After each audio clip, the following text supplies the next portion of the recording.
GST का मतलब है great step by team India. GST का मतलब है great step towards transformation. GST का मतलब है ग्रेट स्टेप्स टवर्ड्स ट्रांसपेरेंसी। और इसलिए हम एक नई व्यवस्था से जुड़ रहे हैं। एक भारत श्रेष्ठ भारत, ये हम सबका सपना है। और एक भारत, जब हम रेलवे की तरफ देखते हैं, एक भारत की अनुभूति आती है। जब हमारे डाकखाने देखते हैं, एक भारत की अनुभूति आती है। जब हमारे ऑल इंडिया सिविल सर्विसेज को देखते हैं, एक भारत की हमें महक आती है। हम आईपीसी, सीआरपीसी की तरफ नजर करते हैं तो एक भारत की हमें पहचान मिलती है। जब आज हम भारत नेट की बात करते हैं, डिजिटल इंडिया की बात करते हैं, सागर माला की बात करते हैं, ये सारे उपक्रम एक भारत, इस भाव को बल देते हैं, ताकत देते हैं। और उसी सिलसिले में आज जीएसटी वो एक नया मोती इस माला में हम परो रहे हैं, जो एक भारत के भाव को ताकत देता है।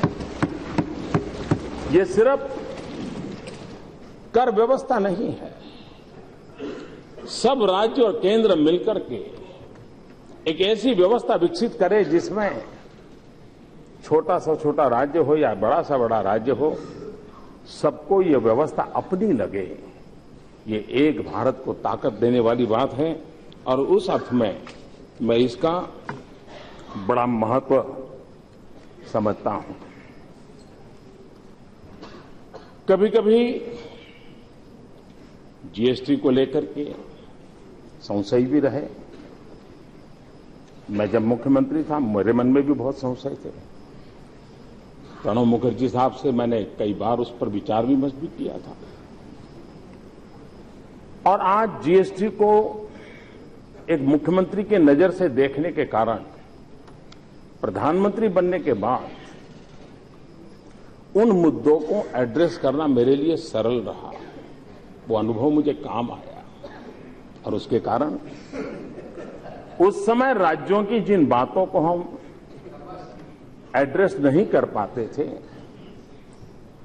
कुछ बातें उजागर नहीं हो पा रही थी, कुछ बातें ओझल हो जाती थी, वे सारी बातें इतने लंबे काल के मंथन के कारण, और उसमें सिर्फ मेरा ही योगदान ऐसा नहीं, सबका योगदान है, बहुतेरे कमियों को दूर करने में हम सफल हुए हैं। और यह सामूहिक मंथन का नतीजा है। फिर भी ये सत्य है कि हम परफेक्ट ही हो सकते हैं, कुछ कमी नहीं रह सकती है, आगे चलकर के कोई कमी नहीं आएगी, ऐसा गुरूर कम से कम इंसान तो नहीं कर सकता है। और इसलिए इतने सारे ब्रेन, इन्होंने कसरत की है, कोशिश की है, अच्छा करने का प्रयास किया है, और उस प्रयास का परिणाम भी मिलेगा। और आज देश अनुभव कर रहा है कि एक मंच, एक मत, एक मार्ग, एक मंजिल, ये मंत्र आज जीएसटी के इस सारी प्रोसेस में हम सब ने अनुभव किया है। और इसलिए ये बात सही है कि राज्यसभा में अंकगणित में तो ये बिल संकट में आ सकता था। ये भी सही है कि राज्यों को केंद्र के प्रति अविश्वास का माहौल था, अपने अपने अनुभवों के कारण था, और इसलिए सबसे बड़ी आवश्यकता थी कि राज्यों के में और केंद्र के बीच एक विश्वास पैदा हो। सबसे बड़ी आवश्यकता थी कि ये बात बहुमत के आधार पर निर्णय न हो। हम कतई नहीं चाहते थे, और मैंने पहले भी इसी सदन में कहा है कि लोकतंत्र ये सिर्फ बहुमत के अंक का खेल नहीं हो सकता है, ये सहमति की यात्रा है, सहमति की यात्रा है, और सहमति की यात्रा से आगे बढ़ते हैं। और इसलिए हम लगातार विचार विमर्श करते रहे। आज हमारे मोइली साहब को एक बात का बहुत बुरा लगा कि इस हाउस को जूनियर हाउस कहा जाता है। जो लोग इस प्रकार के शब्द प्रयोग करते हैं उन लोगों को आपका मैसेज जरूर पहुंचेगा। वो बदलेंगे कि नहीं बदलेंगे तो कहना कठिन है, लेकिन पहुंचेगा। लेकिन जब मैंने विचार विमर्श के लिए आदरणीय सोनिया जी को बुलाया था, आदरणीय मनमोहन सिंह जी को बुलाया था, एक लोकसभा से थे, एक राज्यसभा से थे, मैंने दोनों को बराबरी का महत्व देते हुए जीएसटी को लेकर के विचार विमर्श किया था। और इसलिए हमारी ये कोशिश रही है, सबके सुझावों को स्वीकार करने का प्रयास किया गया है। हम जानते हैं कि एक अभूतपूर्व सहमति का माहौल पैदा हुआ है, और इसमें से एक शक्ति पैदा होती है, जो शक्ति राष्ट्र के लिए एक बहुत बड़ी अमानत होती है।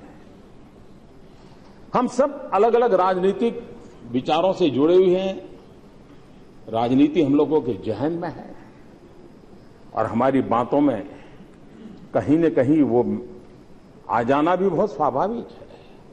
लेकिन इस पूरे जीएसटी की चर्चा में हमने देखा कि पवित्र स्थान हम में से किसी ने इसको राजनीति का मंच नहीं बनने दिया। ये राष्ट्रीय मंच बना, राष्ट्रीय हितों को सर्वोपरि मानकर। ये भारत के लोकतंत्र के उज्जवल पहलुओं में से एक है। राजनीति से ऊपर राष्ट्र नीति होती है। इस बात को हम सब ने मिलकर के, इसका मतलब ये नहीं कि जो प्रस्ताव हुआ है उसमें किसी की कोई शिकायत नहीं होगी, और जरूरी नहीं कि वहीं शिकायत होगी। यहां भी कुछ लोग बैठे होंगे जिनको लगता हो साहब इसके बजाय ऐसा होता तो अच्छा होता, फुल स्टॉप यहां के बजाय कॉमा यहां होता तो अच्छा होता। ये रहना ही रहना है, यही तो लोकतंत्र की ताकत है। लेकिन उसके बावजूद भी हम सब लोगों ने प्रयास किया है कि इसको हम आगे बढ़ाएं। इस जीएसटी की व्यवस्था के कारण बहुत बड़ी सरलताओं की संभावनाएं हम देख रहे हैं। आज हम जानते हैं हर राज्य में अलग अलग भांति के फॉर्म भरना, ये भरना, इतना बड़ा लंबी प्रोसेस होती है, और सरकारी अफसरों का भी उन कागजों को करने में अभी एक यूनिफॉर्मिटी आ जाएगी। इसमें टैक्स सिस्टम के अंदर, उसकी प्रोसेसिंग के अंदर, टैक्स के रेट के अंदर, और इसका एक सीधा परिणाम होने वाला है, एक मैसेज बहुत क्लियर जाने वाला है, consumer is a king. GST की सबसे बड़ी एक विशेषता यह है कि इससे साफ मैसेज जाने वाला है, ultimately consumer is a king, और एक कानून, एक व्यवस्था कंज्यूमर को किंग बनाए, ये मैं समझता हूं अपने आप में एक बहुत बड़ा योगदान। आज इस जीएसटी के बाद मेरा अंदाज है 7 से लेकर के 11 तक अलग अलग जो कर व्यवस्थाएं हैं, जिससे छोटे मोटे सब उद्यमी को, व्यापारी को जुड़ना पड़ता है। इसके कारण 7 से लेकर के 11, 12, 13 तक ऐसी सारी कर प्रथाएं इसके कारण समाप्त हो जाएगी, एक सरलीकरण आ जाएगा, और इससे छोटे उद्यमियों को भी लाभ होगा और कंज्यूमर को सबसे ज्यादा लाभ होने वाला है। जीएसटी जो छोटे उत्पादक है उनको सुरक्षा की गारंटी देता है और हमारे देश की इकोनॉमी को ड्राइव करने में ये जो छोटे छोटे उद्यमकार है वो एक बहुत बड़ी ताकत है। हम उनको जितना सुरक्षित करेंगे उतना मैं समझता हूं कि इसके कारण बहुत लाभ होने वाला है। हम जानते हैं अर्थव्यवस्था का आगे बढ़ाने के जो भिन्न भिन्न पहलू होंगे, मेरी समझ में एक छोटा सा मत है कि अर्थव्यवस्था को सुचारू ढंग से चलाने के लिए, अर्थव्यवस्था को तेज गति से चलाने के लिए 5 बातों की ओर हम अगर ध्यान केंद्रित करते हैं, man, machine, material, money and minute, समय, इनका ऑप्टिमम यूटिलाइजेशन अगर ये करने में हमारी व्यवस्थाएं आगे बढ़ती हैं तो इकोनॉमी को बढ़ने के लिए और कोई नए अवसर तलाशने नहीं पड़ते हैं। आज हम देखते हैं कि हमारी चुंगी प्रथा के कारण, चाहे ऑक्ट्रोय का स्थान हो, चाहे स्टेट के बीच में 2 स्टेट जहां बॉर्डर पूरी होती है वहां चुंगी नाका हो, हम मीलों तक कतार देखते हैं हमारे व्हीकल्स की, मशीन व्हीकल। और ऐसा अनुमान है कि हमारे देश में ये जो चलते फिरते साधन है वे अपनी कैपेसिटी का सिर्फ 40% ही यूटिलाइज करते हैं, 60% उसको कहीं न कहीं रुकना पड़ता है। अभी अभी आर्थिक दृष्टि से रिसर्च करने वाली एक इंडिपेंडेंट एजेंसी ने अपना सर्वे बताया है कि इन कारणों से भारत में 1,40,000 करोड़ रुपयों का वेस्टेज होता है, जस्ट इन्हें रुके रहने के। उसमें सारा का सारा भूमिका चुंगी की नहीं है, लेकिन बहुत बड़ा मात्रा में चुंगी भी है। जीएसटी के कारण ये सारे हर्डल और प्रकार के होंगे, वो तो समय रहते निकलेंगे, लेकिन उसके कारण एनवायरमेंट को फायदा होगा। जो गाड़ियां खड़ी रहती हैं, पेट्रोल जलता रहता है, डीजल जलता रहता है, हमारी बहुत सामान एक जगह से दूसरी जगह पर पहुंचने में जो देर होती है, इन सारी चीजों में एक बहुत बड़ी सुविधा पैदा होने वाली है और उसके कारण एक सरलीकरण आने वाला है, और जिसके कारण हमारे देश को, हम जो विदेशों से इतना बड़ा पेट्रोलियम लाते हैं उस पर भी हमें कमी आएगी। और एक प्रकार से हमारे यहां सब प्रकार की शक्ति रखने वाले राज्य नहीं है। हर राज्य एक दूसरे के साथ इंटरडिपेंडेंट है। किसी को एक चीज किसी से लेनी पड़ती है, एक चीज किसी दूसरे राज्य को देनी होती है, तब जाकर के उनका कारोबार चलता है। और उसमें आज की व्यवस्थाएं बड़े हर्डल पैदा करती है। इस एक व्यवस्था के कारण उसमें जो कठिनाइयां हैं, उस कठिनाइयों को दूर करने में सुविधा होगी, ऐसे राज्यों की इनकम बढ़ेगी। आज जो राज्य हमारे देश में पिछड़े हुए राज्य माने जाते हैं, इस व्यवस्था के कारण उनकी आय बढ़ना एक गारंटी है इसमें, और उसके कारण इन राज्यों को शिक्षा में अगर धन लगाना है, हेल्थ सेक्टर में धन लगाना है, इंफ्रास्ट्रक्चर में धन लगाना है, तो उनके लिए ये इस व्यवस्था के कारण जो आय बढ़ने वाली है, उस आय से बहुत बड़ा लाभ ऐसे राज्यों को होने वाला है।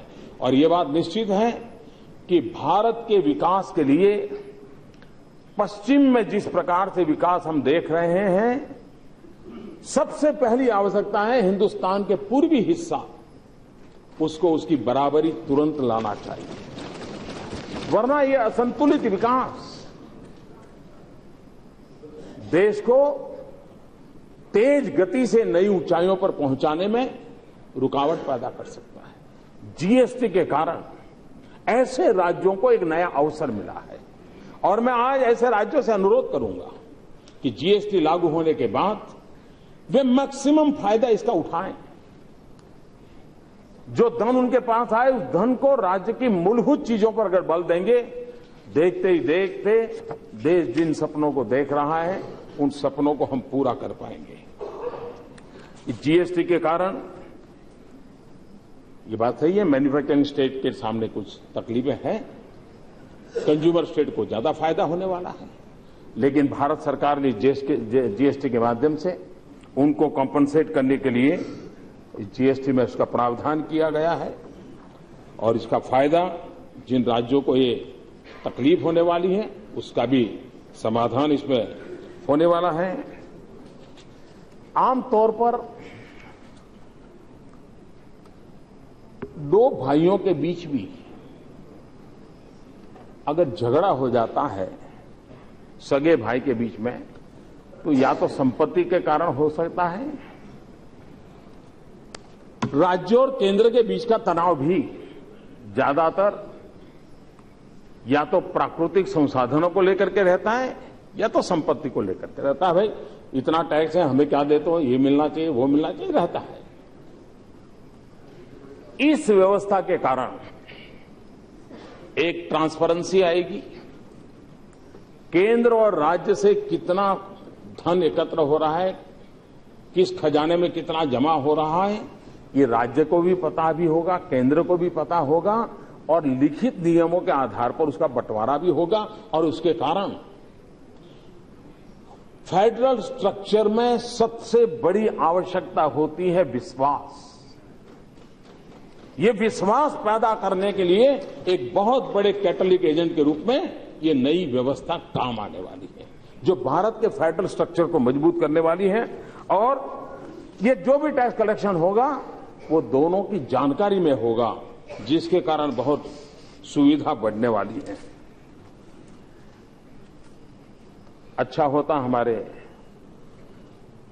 खड़गे जी ने इस बिल की कुछ बातों को बारीकी से देखा होता, शायद जिस समय बना होगा उस समय शायद देखने का अवसर न मिला हो, लेकिन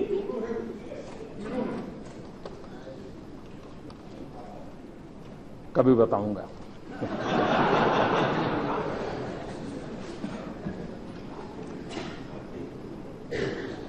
ये जीएसटी बिल ऐसा है कि जिसमें गरीबों के लिए उपयोगी जितनी चीजें हैं वो सभी टैक्स के दायरे से बाहर है। सभी टैक्स के दायरे से बाहर है।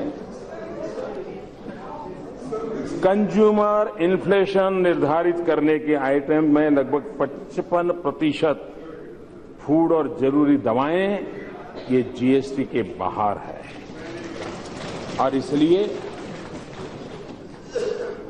बोलने के लिए तो कुछ चीज अच्छी रहती है और वो भी आपको भी तो कुछ मीडिया में कल जगह मिलनी चाहिए और मेरी शुभकामनाएं हैं, लेकिन सच्चाई कुछ और है। इस व्यवस्था के कारण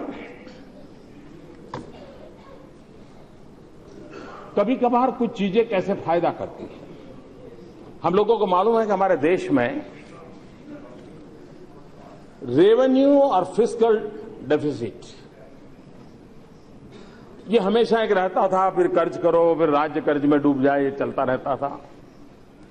और सभी ने मिलकर के एक एफआरबीएम कानून की ओर गए। फाइनेंशियल डिसिप्लिन के लिए राज्यों ने भी उस बात को स्वीकार किया, केंद्र ने भी दबाव पैदा किया और एक प्रकार से भारत में एफआरबीएम कानून के कारण रेवेन्यू एंड डेफिसिट दोनों के बीच में एक तालमेल का एक संतुलित प्रयास हुआ है और उसके कारण राज्यों की इकोनॉमी में, उसकी इकोनॉमिकल हेल्थ में एक तंदुरुस्त बदलाव आया है, सकारात्मक बदलाव आया है। इस सरकार ने कानूनन एक महत्वपूर्ण फैसला लिया है। और कानूनन मैं कह रहा हूं उसका बड़ा महत्व है। और कानूनन फैसला ये लिया है। हमारे देश में एक बड़ी चर्चा चल रही है, रिजर्व बैंक की सोच एक होती है, सरकार की सोच दूसरी होती है, और हमेशा ग्रोथ और इन्फ्लेशन की बातें एक दूसरे के साथ जोड़ करके देखी जाती है। और हमेशा होता है कि भाई इन्फ्लेशन है इसलिए ब्याज दर का ये स्थिति रहेगा, ब्याज दर की स्थिति ये रहेगी तो इन्वेस्टमेंट नहीं आएगा, इन्वेस्टमेंट नहीं आएगा तो ग्रोथ, ये सारी विवाद हम सुनते आए हैं। पहली बार इस सरकार ने कानूनन रिजर्व बैंक के साथ कहा है कि अब इन्फ्लेशन 4% स्थिर करना चाहिए, 2% प्लस माइनस कानूनन कहा है। और ये 2021 तक ये रहेगा। और इसके कारण अब सब जितनी भी फाइनेंस से जुड़ी हुई इंस्टीट्यूशन है उनका इन्फ्लेशन के संबंध में एक जिम्मेवारी बनने वाली है। पहली बार ये कानूनन किया गया है और उसका लाभ मैं समझता हूं कि आने वाले दिनों में हमारी टैक्स कलेक्शन सिस्टम को, हमारा जो मनी बल्क है उस बल्क का डेवलपमेंट के लिए उपयोग करने की दिशा में और अधिक जिम्मेवारी बढ़ेगी और माहौल बदलेगा, ऐसा मेरा पूरा विश्वास है। ये बात सही है, देश आजाद हुआ आज तक गरीबी से हम लड़ रहे हैं। और जब कोई कहता है कि 65% लोग गरीबी के नीचे हैं, ये विरासत हमें मिली है, हमें मालूम है। लेकिन कुछ अच्छा मिलता है तो कुछ कम अच्छा मिलता है, दोनों स्वीकार करना पड़ता है।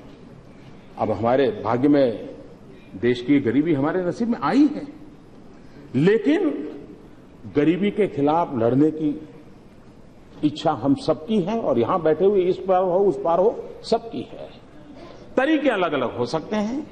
हमारी कोशिश है economically empowerment of poor, educationally empowerment of the poor. ये दो ऐसी चीजें हैं जिसके माध्यम से हम एक ऐसी गरीबों की फौज तैयार कर सकते हैं जो स्वयं गरीबी को समाप्त करके विजयी होने के लिए सर खड़ा करके निकल सकती है। और इसलिए जीएसटी इस माहौल को तैयार करने में एक बहुत बड़ा प्लेटफॉर्म बन सकती है और जिसके लिए गरीबी के खिलाफ लड़ने के लिए भी ये हमें काम आ सकता है।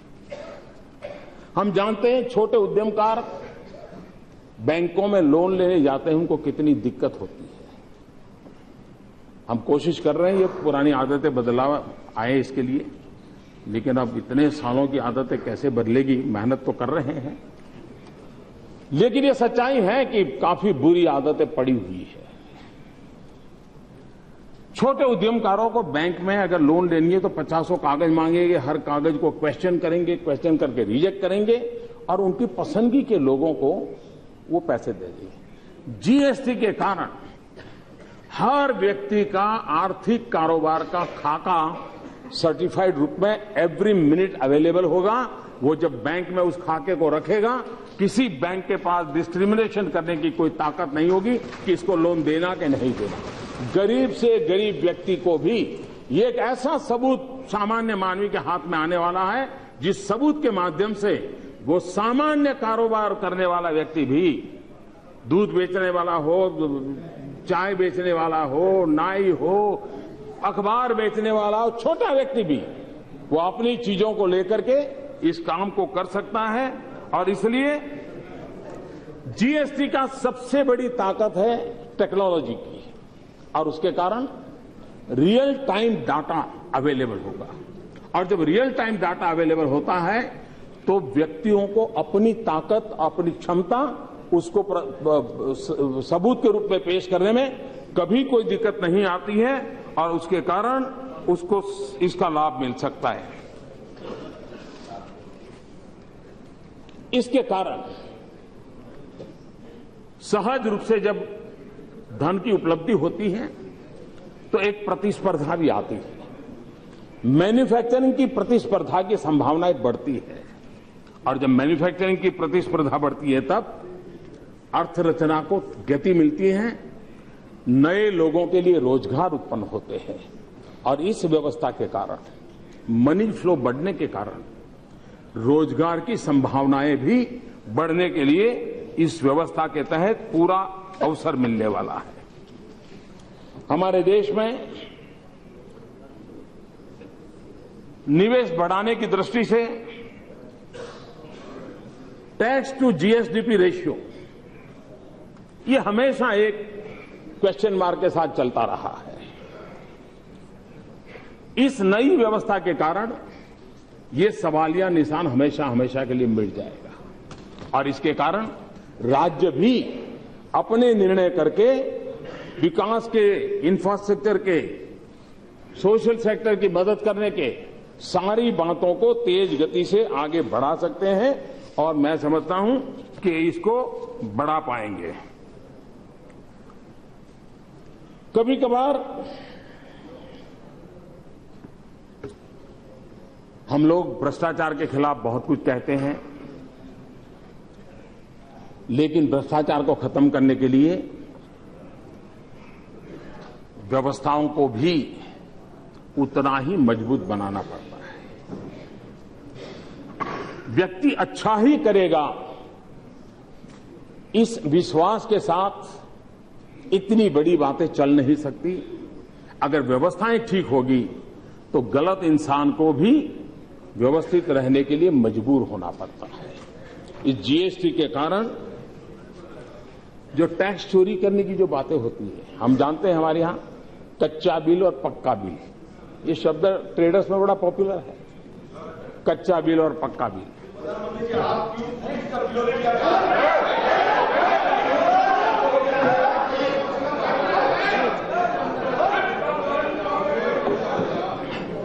मैं कब से इंतजार कर रहा था कि आप खड़े क्यों नहीं हुए।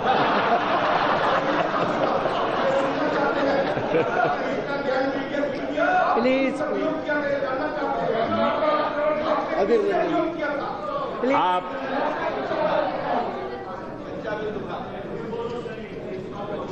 आपको कच्चे बिल की चिंता ज्यादा है।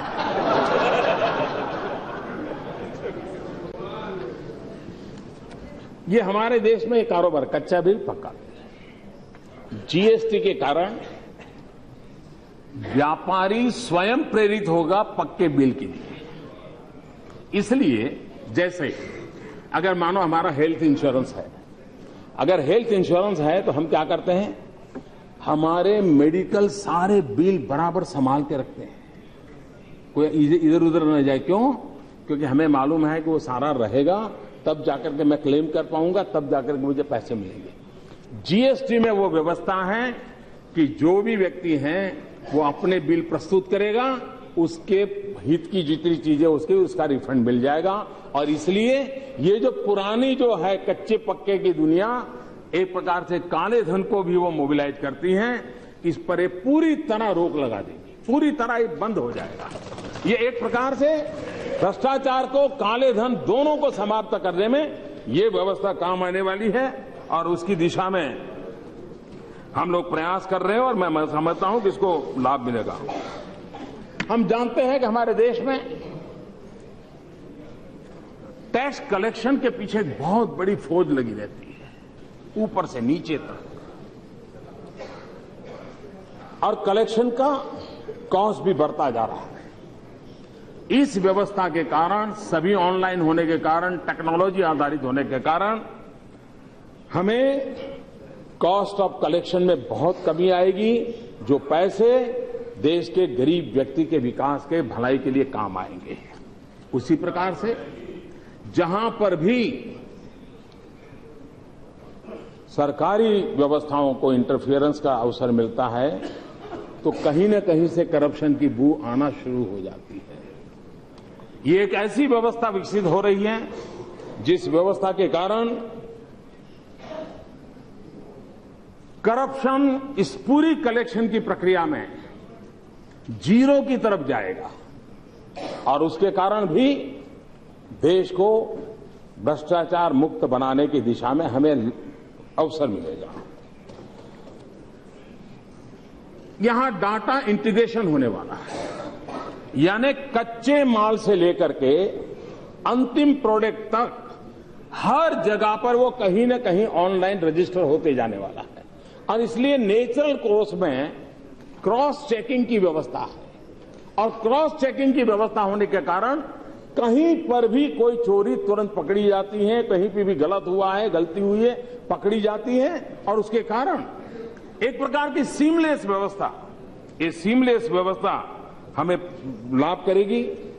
ये एक ऐसी व्यवस्था विकसित हो रही है जिसमें टैक्स पेयर और टैक्स कलेक्टर इनके बीच का ह्यूमन इंटरफेस करीब करीब जीरो हो जाएगा, और उसके कारण इतना दोगे तो तुम्हारा काम पूरा हो जाएगा, इतना करोगे तो पूरा हो जाएगा, वो आएगा तो ठीक होगा, ये सारी चीजों से भारत का सामान्य मानवी मुक्त हो जाएगा।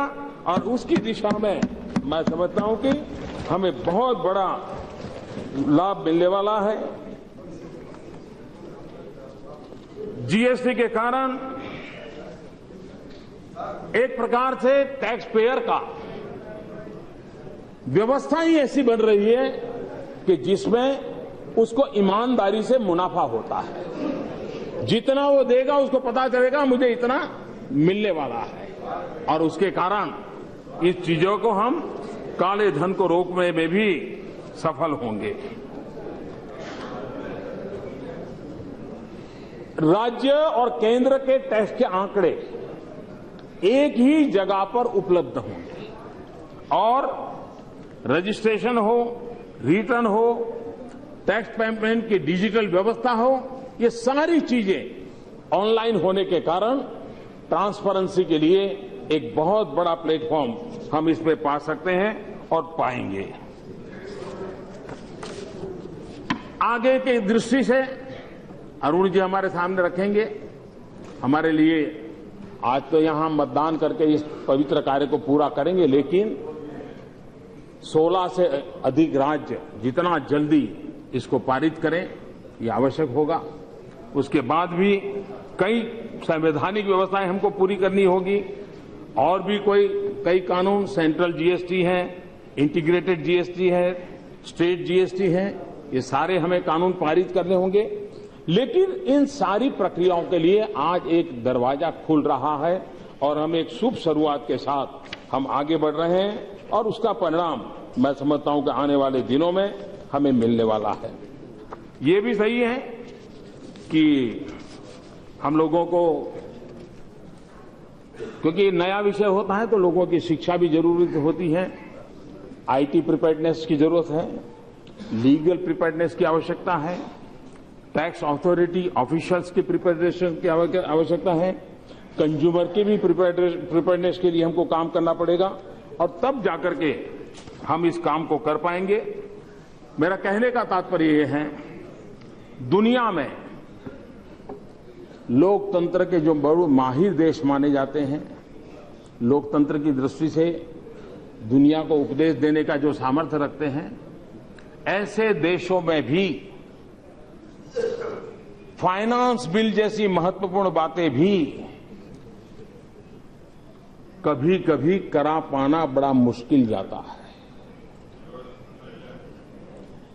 ये हिंदुस्तान है, ये भारत का लोकतंत्र है, ये भारत के राजनीतिक दलों की मैच्योरिटी है, ये भारत के राजनीतिक नेताओं का दूरदृष्टि है कि आज हम वैचारिक विरोधों और राजनीतिक पार्श्वभूमि अलग होने के बावजूद भी इस महान कार्य को एक स्वर से कर रहे हैं, साथ मिलकर के कर रहे हैं।